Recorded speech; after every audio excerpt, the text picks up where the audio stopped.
Buenas noches, sean todos bienvenidos a Más Allá y al Misterio. Existe una frase que se ha repetido por siglos: no hay ningún crimen perfecto. Sin embargo, hoy les mostraremos imágenes asombrosas, casos anómalos e impensables que nos demuestran que sí existen los crímenes perfectos. Hoy los llevaremos de la mano del misterio para encontrar a los asesinos o para encontrar las huellas que dejaron los asesinos de algunas de las abominaciones y aberraciones más tremendas de la historia. A partir de este momento los invitamos a que estén con nosotros en nuestro especial sobre crímenes misteriosos.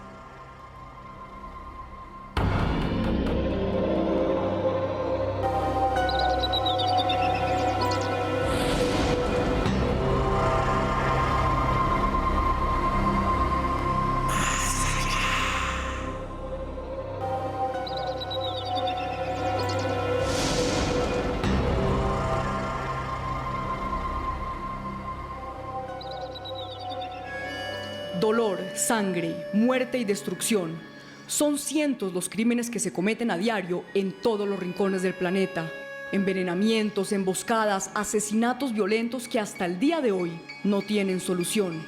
Crímenes sin resolver como la muerte de Francisco Pizarro, conquistador y verdugo del Imperio Inca, quien fue emboscado en Lima la noche del 26 de junio de 1941. Investigaciones forenses de 1984 revelaron que Pizarro tuvo una muerte terrible y dolorosa, pidió clemencia en algún momento y fue abatido por varios atacantes. Más de 7 puñaladas y ataques de espada perforaron sus órganos. El conquistador del Perú fue asesinado por sus mismos compañeros, aunque los nombres de sus verdugos fueron borrados entre las nebulosas del tiempo.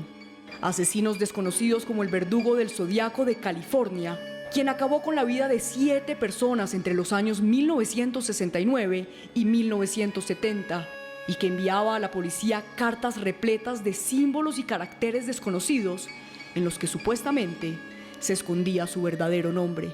Mensajes analizados por el FBI, la CIA y la antigua KGB, y que todavía no han podido ser descifrados.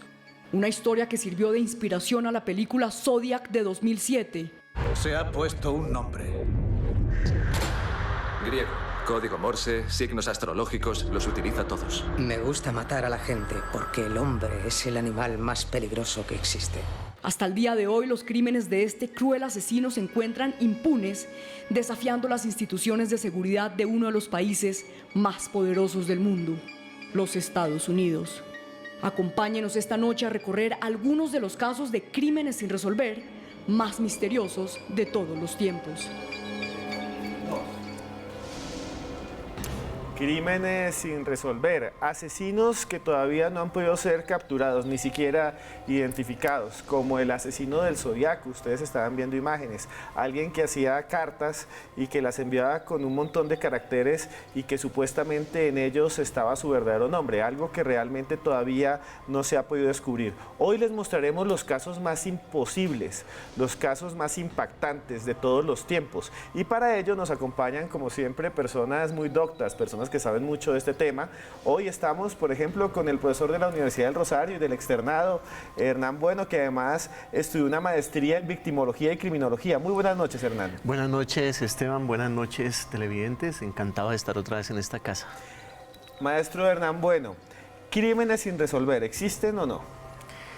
Definitivamente sí, en la medida de que son actos criminales que se han dado. Efectivamente están todas las condiciones que ponen en evidencia que allí hubo un acto criminal y no sabemos qué ocurrió antes de ese acto criminal. No sabemos cuáles fueron los móviles que se dieron para pensar que alguien pudo haber tenido a veces ese sadismo para cometer ese tipo de actos. Y son crímenes supremamente sádicos, supremamente violentos, que tienen descuartizamientos, como el de la Dalia Negra de Elizabeth Short, lo vamos a ver más adelante, como los de Jack el Destripador, espérenos un segundo. Y aquí tenemos también a uno, yo creo que de los perfiladores criminales más importantes del país, el señor Edwin Olaya. Edwin, muy buenas noches. Esteban, buenas noches. Como siempre, un gusto estar acá. Edwin, ¿existe un criminal perfecto o el crimen perfecto? No, No. no. El crimen perfecto ocurre, entre comillas, en la medida en que, como lo dice el profesor Bueno, se reúnan las variables suficientes y quede sin resolver. ¿Variables como cuáles? Pues que, como en el caso de Jack, no esté la ciencia forense avanzada y las muestras no hubieran podido ser analizadas, como que en un procedimiento investigativo se dejara de recolectar alguna evidencia, como que sí que el agresor tuviera algún tipo de cuidado de dejar alguna evidencia, algún elemento, pero la perfección como atributo del delincuente no existe. Bueno, señores, y hablando de Jack el Destripador, el que comenzó absolutamente esta idea de los crímenes masivos perfectos o publicitados, este señor que vamos de alguna manera a estudiar durante este primer bloque, tiene unas características que les vamos a explicar en esta nota.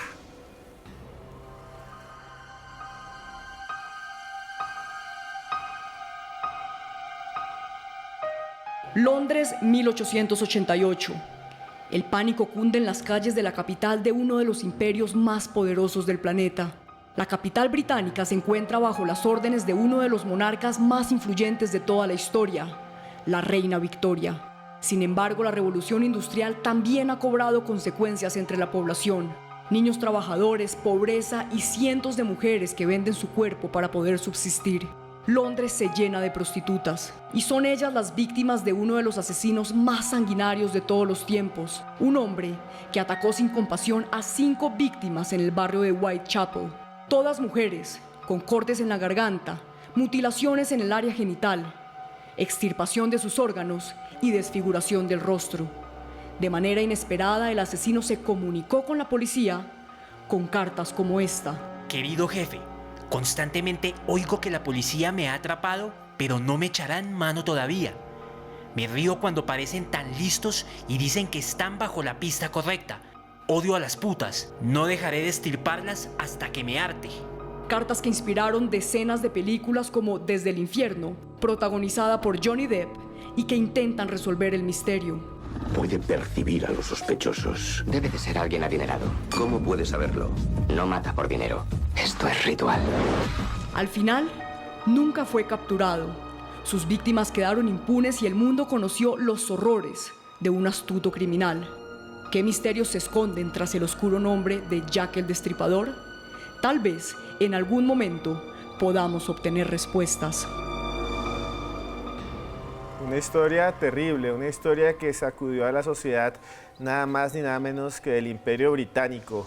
Como ustedes veían, en ese momento la gran potencia mundial, donde surgió la revolución industrial.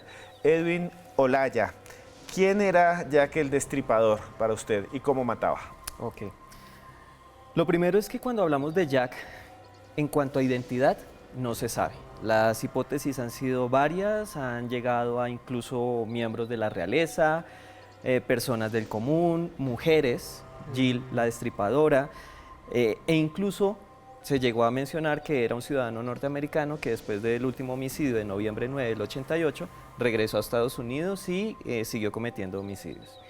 En cuanto a individuo, en cuanto a figura, es claro que Jack el Destripador se convirtió en la imagen prototípica del asesino en serie, ¿sí? A quien se le han atribuido cualidades de astucia, extrema inteligencia, sagacidad sobre la policía, pero lo cierto es que cuando uno analiza el contexto en el que se produjeron los homicidios, difícilmente Jack podía ser capturado. Pensemos en las víctimas, pues esa pelota se la dejo al profesor Bueno, pero en realidad era una población vulnerable, era un sector vulnerable en el que Jack se movía. Y por supuesto, él también actuaba al amparo de la oscuridad, ¿sí? De la noche, de sistemas de seguridad ineficientes, en contra de personas vulnerables. Es decir, él reunió todos los elementos suficientes para cometer con éxito esos delitos. Ahora bien, es claro también que lo que nos cuenta la literatura, o el cine más bien, se queda corto frente a lo que hizo realmente Jack el Destripador. O sea, fue peor. Claro. ¿Fue peor claro. lo que hizo Jack el Destripador Claro. que el Jack de las películas, que el de los libros? Por supuesto, típicamente se conocen 5 víctimas, la primera de ellas en agosto del 88 y la última en noviembre del 88, 1888. Le llaman las víctimas canónicas. Exactamente. Sin embargo, se ha logrado establecer por registros históricos que hubo una sexta víctima, que compartía todas las características de heridas, es decir, de modus operandi y firma de este asesino, y por lo tanto hacía parte del grupo de víctimas de Jack el Destripador. Cuando uno arranca a observar esa primera víctima, Martha Tambram, si no estoy mal era el nombre, y observa el despliegue de Jack en las víctimas siguientes, se da cuenta que hay una escalada en la violencia y en la agresión que cometía con los cuerpos. Profesor Edwin, antes de ir con el profesor Bueno, quiero preguntarle algo que yo sé que la mayoría de la gente nos está escribiendo con el numeral Crímenes Más Allá. ¿Por qué le decían el Destripador? ¿Qué hacía con sus víctimas? Ok. Sus primeras víctimas solo las acuchilló y cortaba el cuello. Ojo, y eso es importante mencionarlo. Él no las mataba con el corte en el cuello. Él las asfixiaba, lo cual le garantizaba una muerte silenciosa para hacer el resto. Lo que hacía con el corte en el cuello era garantizar la muerte de esa víctima. Ya una vez la mujer estaba muerta, lo que hacía era desvestirla, abrir su abdomen y extraer algunas partes, algunas vísceras, en algunas se llevó el útero. En su última víctima, Mary Jane Kelly, del 9 de noviembre de 1888, esa muerte, a diferencia de las demás, no se produjo en la calle. Se produjo en una habitación, que era la que alquilaba esta víctima, en donde dormía. Y al amparo del encierro, de la privacidad y del confort, destrozó el cuerpo, retiró músculos, amputó los genitales y lo que no se encontró en la escena nunca fue el corazón. Horroroso. Profesor Hernán Bueno, las víctimas todas eran mujeres, pobres y se dedicaban a la prostitución. Como victimólogo, ¿por qué elegir a esta población? Parece que hay una referencia de odio hacia este tipo de población. Podemos pensar en un victimario profundamente ansioso porque esa simbología dada sobre mujer trabajadora sexual fuera un mensaje moralista a la sociedad de ese momento, fuera un mensaje aleccionador a las otras mujeres que se dedicaban igualmente a este tipo de oficios.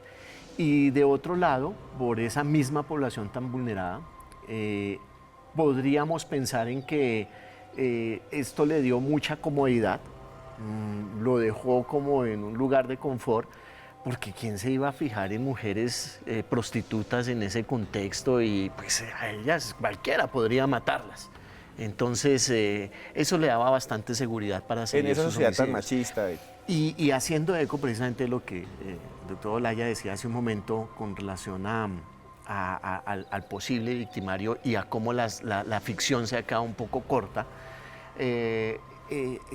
estamos hablando de un serial que sus víctimas fueron esas, las canónicas que llamamos, pero en atención a esa victimología de este tipo de personas, es probable que fueron muchísimas más también, O sea, además de esa sexta de la hubo que hablaba el más. profesor Lara.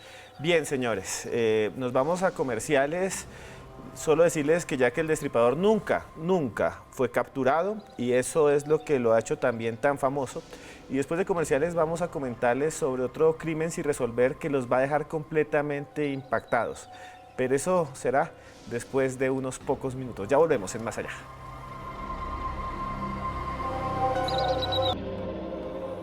Continuamos en Más Allá y me están escribiendo un montón en el Twitter. Hoy el numeral es Crímenes Más Allá acerca de Jack el Destripador y nos piden que profundicemos.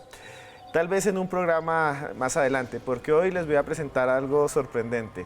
Hace unos años algo empezó a llegar a las playas de Columbia Británica, algo que para muchos era la prueba de un asesino en serie y para otros un enigma que aún está sin resolver.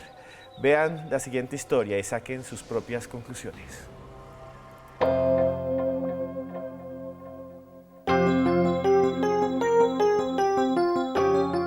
Se piensa que del mar provino la vida, pero en contadas ocasiones, la marea solo arrastra la muerte. Desde agosto de 2007, una docena de zapatos rellenos de pies humanos fueron descubiertos en el paseo marítimo de Falls Creek, en British Columbia, en la frontera entre Estados Unidos y Canadá. Se trataba de zapatillas y calzado deportivo que aparecían flotando a la deriva hasta que se encallaban entre piedras y maderos, exhibiendo su macabro contenido. Situación que alarmó a la prensa, que cubrió los extraños acontecimientos. Los investigadores han progresado con el misterioso caso del sureste de Canadá y Estados Unidos. Se han encontrado un pie derecho y uno izquierdo que correspondería a la misma mujer. Se cree que la mujer fue desmembrada.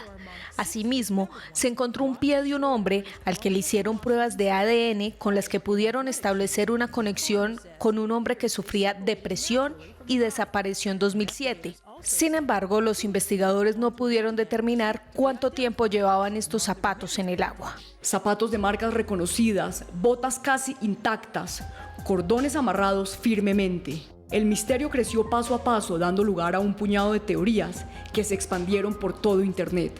Se especula que se trata de las víctimas de un asesino en serie obsesionado por los pies y que lanzaría como fetiche los zapatos al mar como una especie de firma criminal. También se ha afirmado que serían partes de personas muertas durante tsunamis en Asia y accidentes aéreos.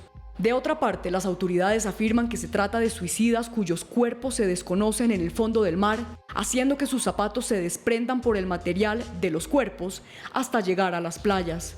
Sin embargo, se ha calculado que la posibilidad de que tantos zapatos llegaran a un solo lugar es de 1 en 15.000 y la mayoría de los pies siguen sin ser identificados. ¿Una broma macabra del destino? ¿Qué se esconde tras el misterio de los pies cercenados? Tal vez en algún momento conozcamos todas las respuestas. Extraños zapatos que llegan llenos de pies humanos en descomposición a una misma playa, a un mismo lugar. Uno podría pensar que es simplemente corrientes marinas, pero como ustedes vieron, los científicos dicen que la probabilidad de que llegaran todos al mismo punto es de 1 en 15.000 y siguen llegando. ¿Qué es lo que hay? ¿Qué piensa usted, doctor Bueno, acerca de este caso?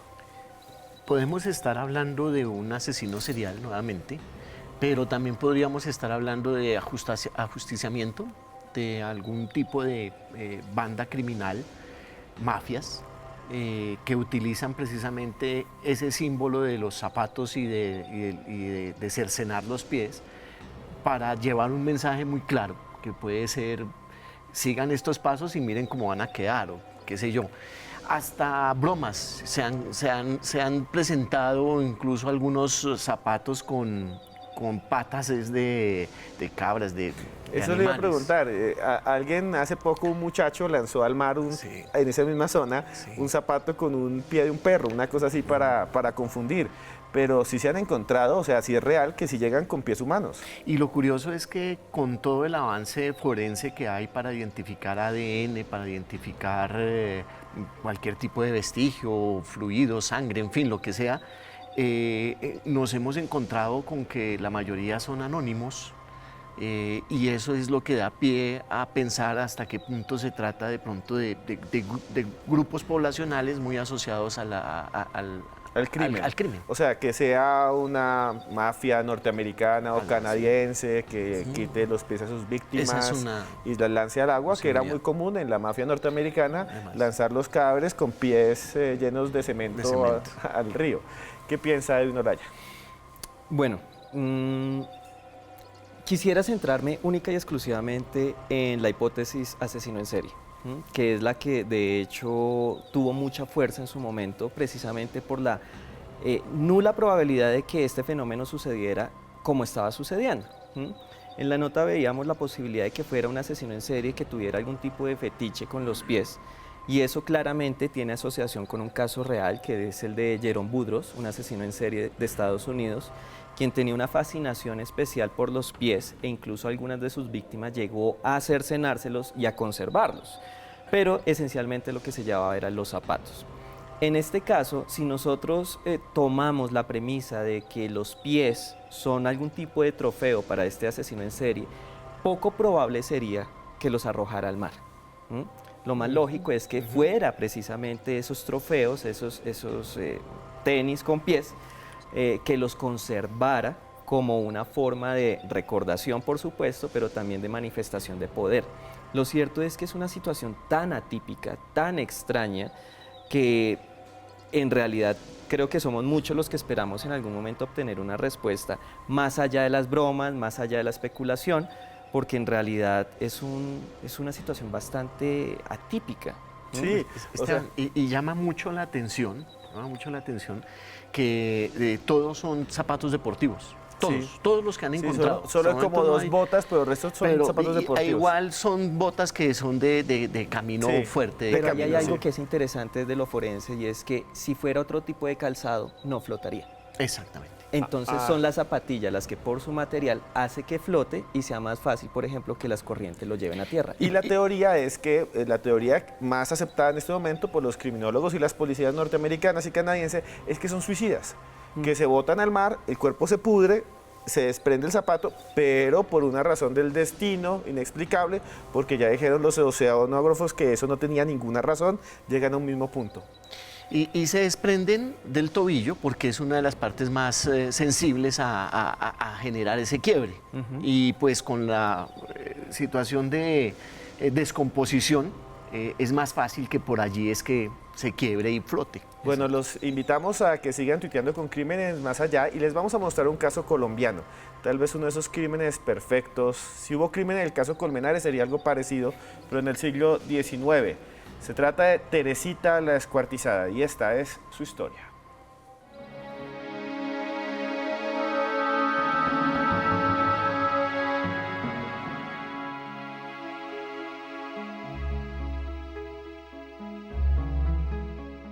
Domingo 13 de noviembre de 1949, el hallazgo de un cadáver descuartizado, cuyos pedazos emergieron de las sucias aguas del río Fucha en el sector de La Fraguita, al occidente de Bogotá, rompió la calma de una ciudad encumbrada en medio de los Andes. El cadáver pertenecía a María Teresa Buitrago, una dama cuarentona, propietaria de un negocio de tienda y café, situado en la calle 59 entre Caracas y Carrera 15, que compartió con su esposo, un italiano llamado Angelo Lamarca, quien era casi 20 años menor. Una semana antes del hallazgo del cadáver, el italiano había denunciado a las autoridades la desaparición de su mujer. Según su versión, el 31 de octubre Teresa salió a oír la Santa Misa y jamás regresó.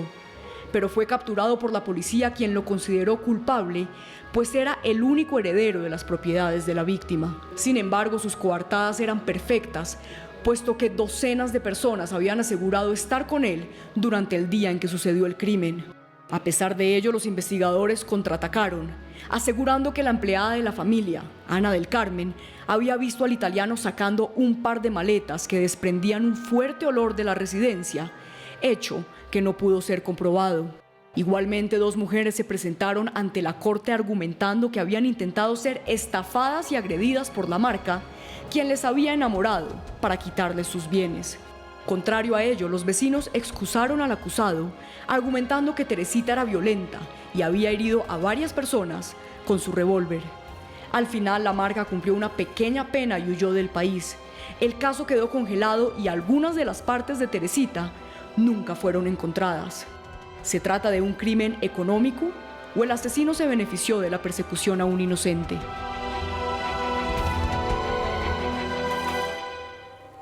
Trajimos el caso de Teresita la Descuartizada porque fue muy famoso en Colombia en los años 40 y porque queríamos tener algo colombiano, todavía sin resolver.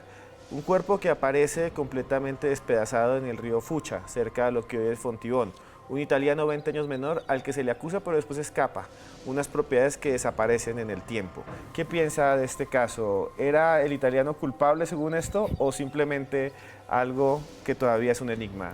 Bueno, con esos elementos son suficientes para una buena historia de misterio. Sin embargo, aseverar que el italiano tenía algo que ver, pues, frente al tipo de información que estamos viendo, me abstengo, su señoría. Sin embargo, sí hay algo importante que quisiera compartir con ustedes y con los televidentes. Hace un tiempo tuve la oportunidad de intercambiar experiencias con perfiladores de otros países. Y a diferencia de lo que ocurre, por ejemplo, en Estados Unidos, en donde el descuartizamiento tiene un carácter simbólico, ¿sí? Uno de los casos más sonados, lo mencionaba Esteban hace un momento, Elizabeth Short. En Colombia, el descuartizamiento tiene un carácter más práctico, ¿sí? Y utilizando una expresión de un colega, cuando alguien se envaina con el cuerpo, es cuando el descuartizamiento aparece como alternativa para deshacerse de la evidencia incriminatoria. ¿Qué es lo que uno podría pensar como analista de comportamiento criminal, como perfilador? Si alguien se vio en la necesidad de tratar ese cadáver de esa manera, es claro que había algún tipo de relación emocional, psicológica, que le obligó a buscar la manera más efectiva para deshacerse del cuerpo y por lo tanto poner distancia física y psicológica con la vinculación, o sea, una con persona el señalamiento. que se conocían. Claro, claro. O sea, nadie va a gastar, y pues no quiero entrar aquí en imaginarios, pero imagínense ustedes el gasto de energía que implica descuartizar un cuerpo. Claro. O sea, tenía que ser alguien que tenía un vínculo fuerte. Estaríamos hablando de que es probable que sea el italiano por robarle. Son comunes, señor victimólogo Hernán Bueno, ¿es muy común el crimen económico y la desaparición de la pareja en este tipo de casos? Bastante. Y lo hemos tenido a lo largo de la historia. Y recuerdo un caso, bueno, lo puedo mencionar porque ya fue caso juzgado, el del coronel Aldana, de la policía, que efectivamente hizo eso mismo, descuartizar a la esposa. Picadillo, literalmente, picadillo. El hecho de que de Teresita no se hayan encontrado algunos restos da muestra de lo que acaba de decir aquí Edwin en relación a la necesidad de desaparecerlo. Lo que tristemente tenemos con las famosas y mal llamadas casas de pique, que no solamente son de Buenaventura ni del Pacífico, están en muchas partes del país, lamentablemente. Y la idea es eso, ¿no? Borrar a la víctima, que no existió nunca, que no existió, que no fue, romper ese vínculo emocional también, aunque sea entre mafias y aunque sea a nivel político a veces el gesto, tiene el mismo sentido, es no existes, nunca exististe. Más o menos esa es la idea. ¿Cómo decir no hay prueba? Estoy aquí deshaciéndome de la prueba máxima. Desde lo jurídico es eso, sin cuerpo no hay homicidio, por eso es que surge el delito de la desaparición forzada. Ahora, aquí lo bota un río que tiene varios significados más, que se lo lleve el río. Claro. Bueno, hemos visto este caso colombiano, pero el que viene es increíble, es uno de los casos más famosos del mundo. Pero para que lo podamos analizar, usted tiene que quedarse ahí frente a su televisor, porque después de estos comerciales retornamos en Más Allá.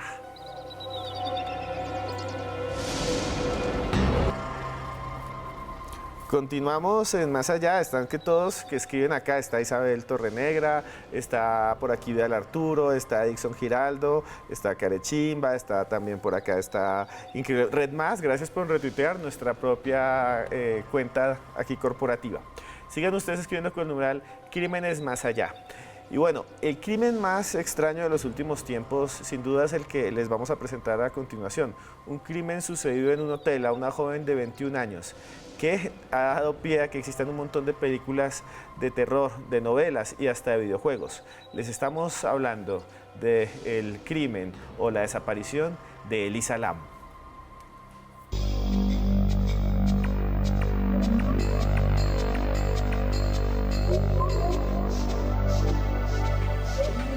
Los ascensores son un invento prodigioso, nos permiten subir distancias en construcciones enormes. Sin embargo, los ascensores también nos producen miedo y terror, claustrofobia y pánico.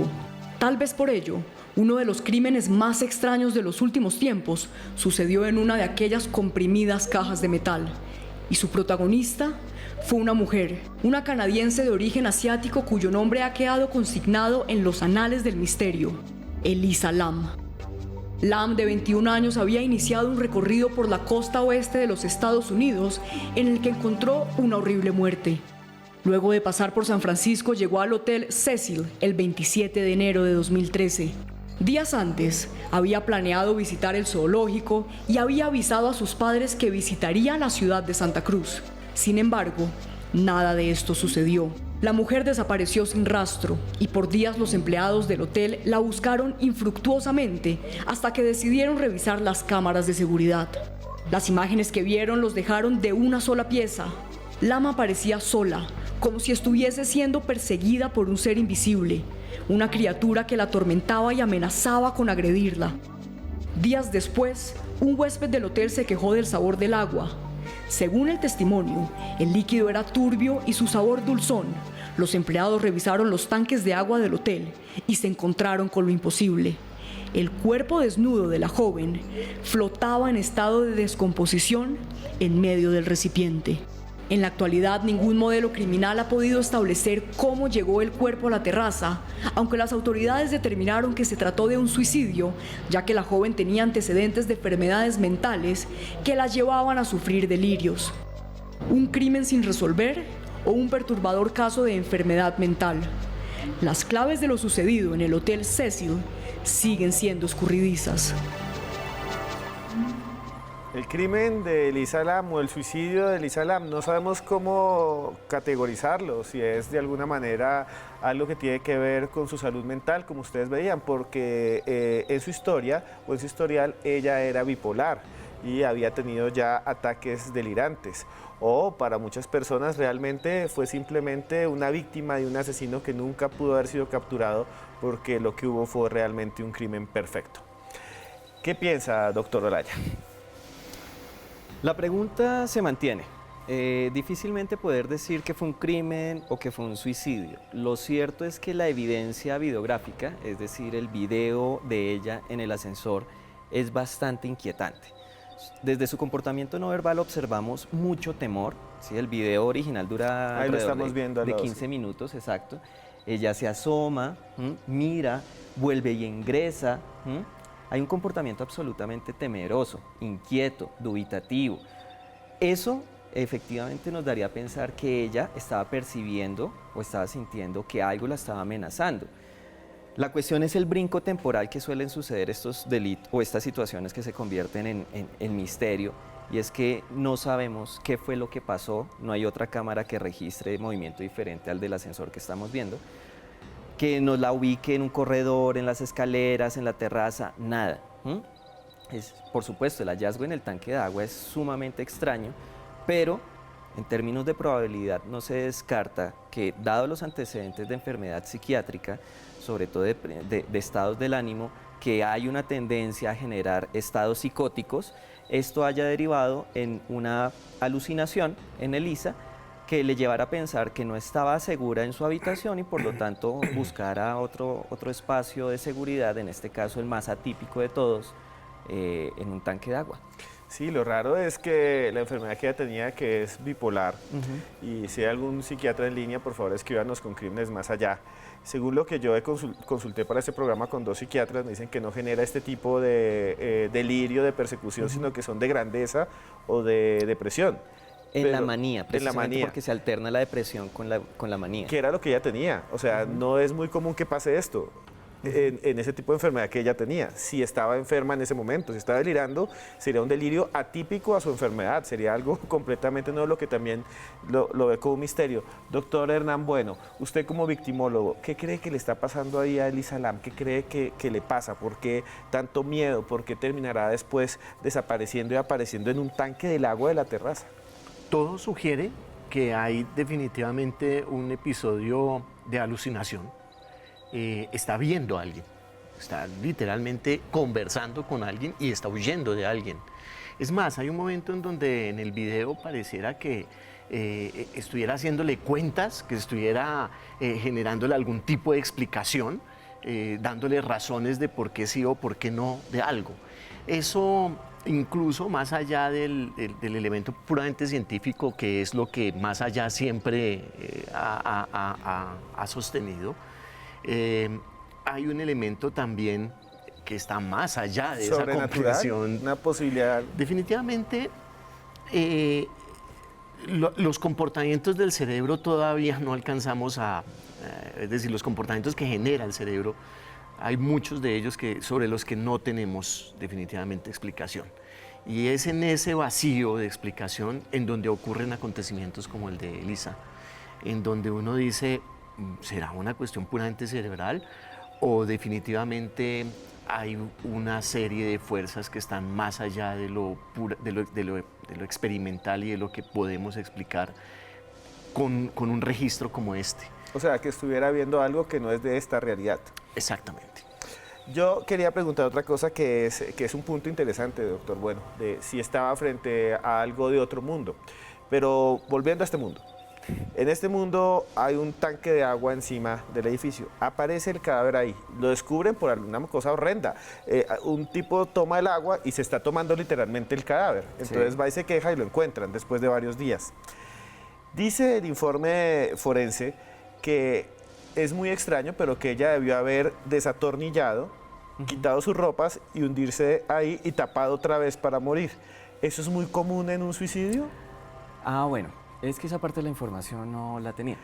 Es atípico ese grado de preparación, o sea, ese grado técnico de preparación, pero lo que no es atípico es ¿Se que quitó la ropa? En el comportamiento suicida haya un grado de preparación del evento, ¿sí? Es decir, no podemos tampoco llegar de manera categórica a decir, no, porque desatornilló es un comportamiento atípico para el suicida. No, ¿sí? Pero el punto es el siguiente. ¿Ella se quería suicidar? Esa es la pregunta. ¿O se quería esconder? Y algo más. Y se produjo una muerte accidental. Es que, sí, es que... Y algo más, el hecho de que haya sido en el agua da un indicio también simbólico del asunto. Claro, porque si es enfermedad mental, se puede tomar un montón de sus medicamentos y adiós. O puede subir a la misma terraza donde subió y lanzarse, como que es mucho más... Hubo ritual el suicidio generalmente, ustedes son los expertos en esto, pero el suicidio trata de ser lo más simple del mundo. O sea, no es algo tan elaborado. El suicida piensa, me voy a botar por acá y se bota, o no se bota, o queda como fallido. Pero subir otra escalera, desatornillar, quitarse la ropa, meterse en un tanque, tapar otra vez, eso ya es demasiado elaborado para un suicidio. Eso es más parecido a una escena de un asesinato, para mí. O estaba ritualizando su suicidio. También, su propia muerte, le estaba enviando un mensaje. O fue un accidente.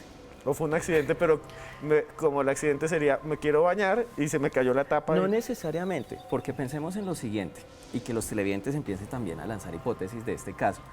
Pensemos en lo siguiente, si ella estaba en un episodio psicótico, ¿sí? Si estaba alucinando, si en su percepción había cosas que la estaban amenazando, no sabemos de qué tipo, y ella lo que quiere es esconderse o buscar algún tipo de señal de seguridad. Recordemos que las alucinaciones no solo son visuales, también son táctiles. Olfativas también. Olfativas, sensoriales a todo nivel. Entonces, no sé, esto es una hipótesis sin base, así que igual que la sobrenatural. Sí, exacto. No, es en serio. Aquí pero digamos que... estamos más allá, podemos explicar lo que sea.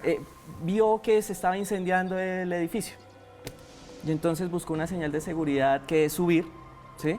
Y vio los tanques de agua y pensó en que ahí no le iba a pasar nada. Y se ahogó. Y se ahogó. Y no fue ni suicidio ni asesinato. Vamos a otro. Ya tenemos la sobrenatural, el suicidio y la accidental. El asesinato.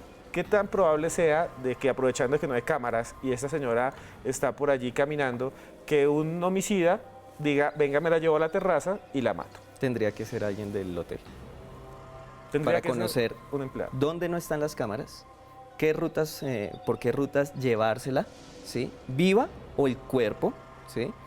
Y lo otro, ¿por qué tendría que ser del hotel? Porque obviamente extraer el cuerpo, ¿sí? Del hotel, un cuerpo del hotel, implicaría mucho más riesgo de ser capturado, mientras que es más fácil si yo me deshago del cuerpo dentro del mismo hotel. ¿Usted cree que es posible eso, que haya sucedido? Sí, es probable.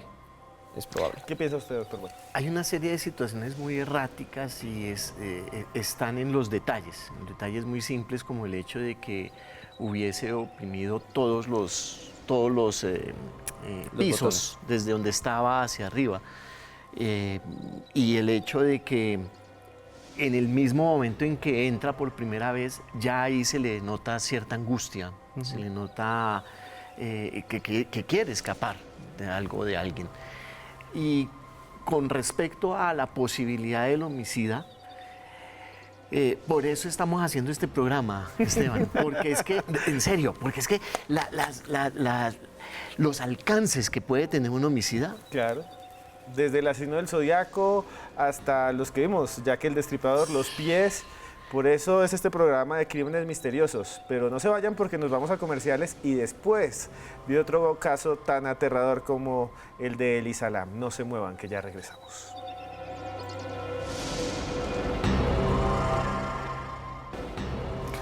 Continuamos en Más Allá, están todos que tuitean con Crímenes Más Allá. Creo que esto de Elisa Lam los dejó enloquecidos, compañeros, acá. Pero bueno, para que se enloquezcan más, tenemos un caso impresionante. Gracias, perdón a Exxon Giraldo que está por ahí, y también está por ahí Gata del Páramo. Está en nuestro edificio, en la torre de Red Más Televisión, en el estudio 2, hasta ahora, Joana Arenas. Joana, muy buenas noches. Buenas noches, Esteban. Gracias a todos los que nos escriben el día de hoy con nuestro numeral Crímenes Más Allá. Pero les voy a contar una historia bien interesante para que junto a nuestros invitados pues la analicen. Resulta que en julio de 1975, en la finca Los Galindos, esto queda en Sevilla, en España, encontraron 4 cadáveres. Estaban los trabajadores en el campo haciendo sus labores y de repente vieron que de la casa salía un humo bastante grande y se fueron a observar qué era lo que estaba sucediendo. Llamaron a la Guardia Civil, llegaron rápidamente y empezaron a apagar el fuego.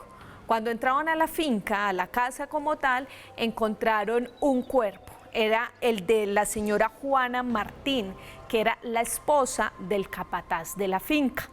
Siguieron, por supuesto, ingresando a los alrededores de esta finca y 100 metros después encontraron otro cuerpo, el del señor Ramón Parrilla, que tenía unos disparos en la espalda. Unos metros más adelante encontraron 2 cuerpos más, el de José González y el de su esposa Asunción, que además estaba embarazada. Estos 2 últimos cadáveres sí estaban un poco incinerados por el tema del fuego.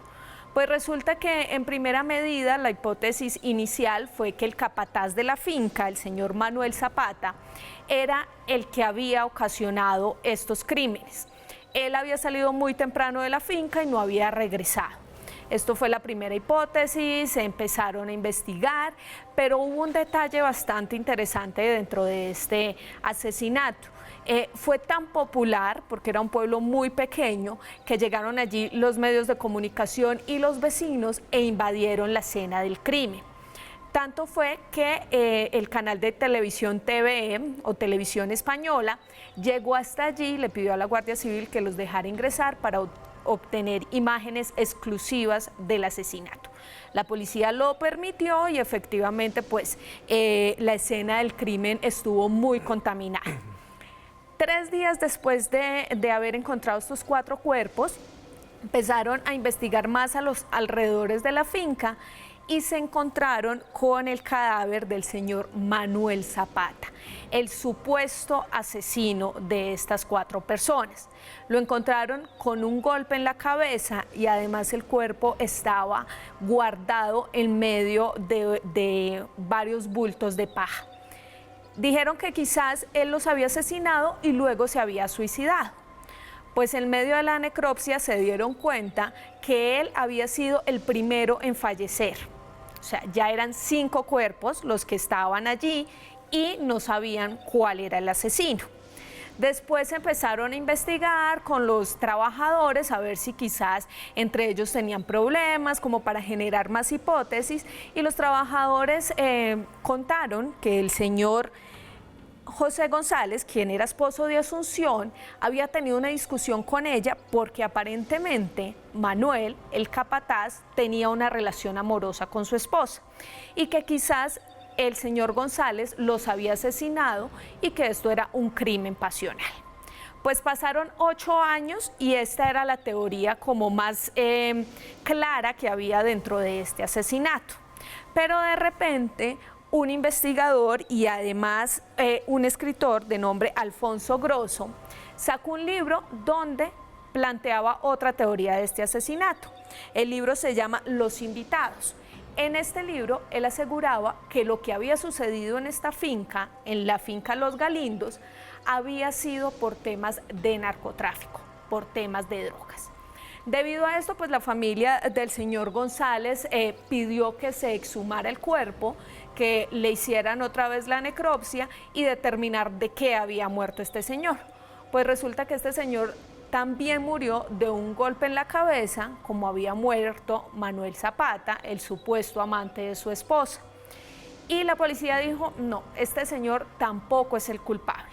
Aquí tuvieron que haberlos matado 2 personas, porque el cuerpo de Asunción, que además estaba embarazada, fue trasladado de pies y de manos hasta una cama que ustedes pueden ver en nuestras imágenes. Efectivamente, nadie supo quiénes fueron los 2 supuestos asesinos de estas 5 personas.